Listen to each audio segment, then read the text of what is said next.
I'm Medusa, out of LA. I've been in the scene for about 17 to 20 years now. I originated out of the Good Life Cafe, and actually in hip-hop, I originated in pop locking. Back in the day, I was called Lady Tic Tut. I used to get down with the Groovertrons. I'm a G-style popper. I'm out of Pomona. I've been rocking the mic, back in that time, you gotta know a little bit of rhyming, a little bit of breaking, and a little bit of popping. So, that was my weaponry.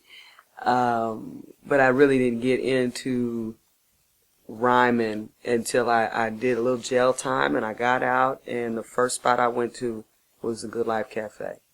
It was two things, because I didn't realize that the elements were one and the same.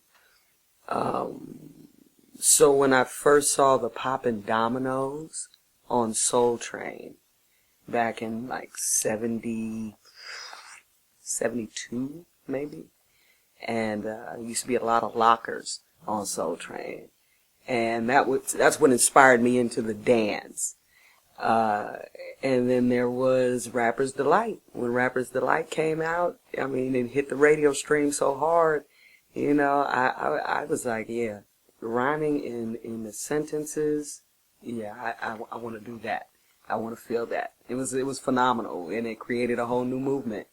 My first wonderful memory was being at Ontario High, and I came out to the front. The school was out, and these couple of Pintos pulled up from the Pinto Club.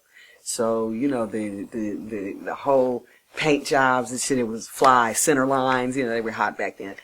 And they pulled up, they opened up their hatchback, pulled out a house speaker, and started bumping more bounce, and these cats just started pop locking.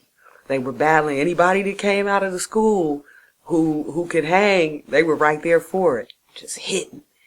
And that was the first time I stepped in a cipher to battle, to pop. And there's a lot of little heads from my school that thought they could get down. These cats were from Pomona. I was in Ontario. So them heads are a little more heavyweight, more LA influenced, more, city-like. So when they bust, it was a whole nother thing on it, man. They was hitting to the bass, they was hitting to the kick. Oh, it was cold. So after I finished getting down, these cats asked me to be a part of their crew. And that's like one of my fondest hip-hop memories. I grew up with old school funk, R&B. I grew up singing that. I grew up with an aunt that wrote Wishing on a Star by Rolls Royce. I grew up watching her write songs, and she was married to Norman Whitfield, so I got to see that style of music before I saw hip-hop. So it was embedded in me. When I got in hip-hop, it was kind of a natural occurrence to bring that live, old-school, soulful funk into my hip-hop.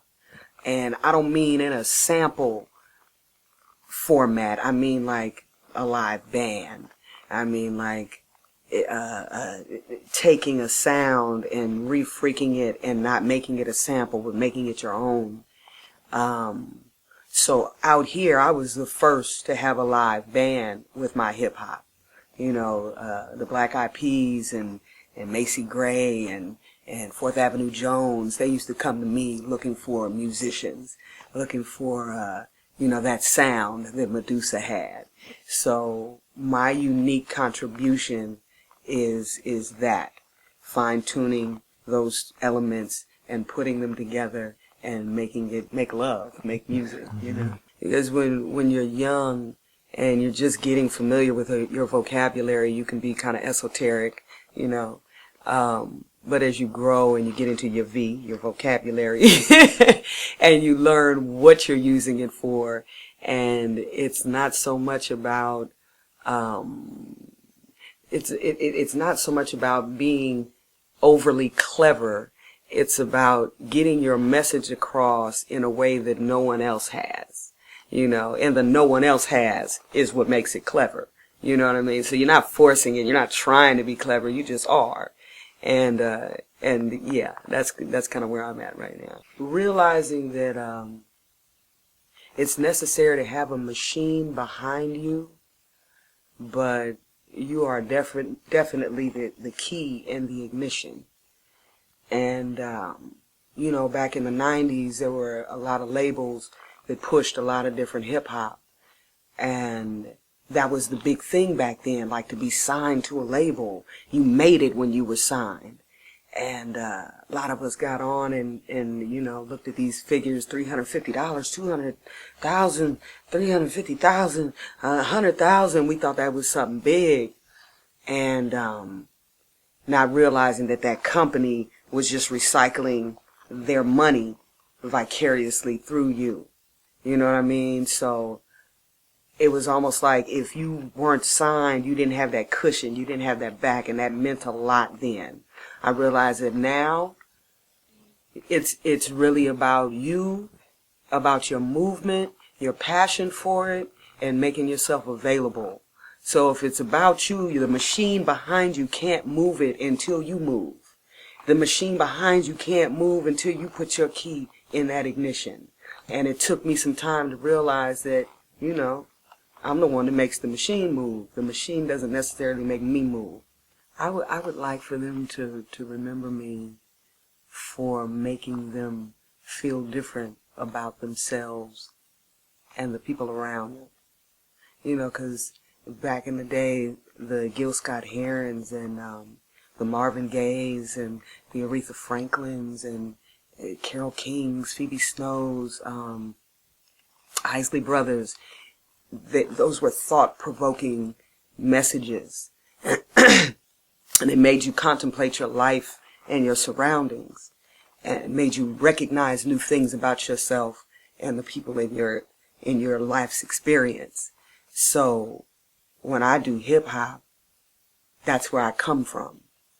And I would hope that people remember me for being inspiring, and because I aspire to do that.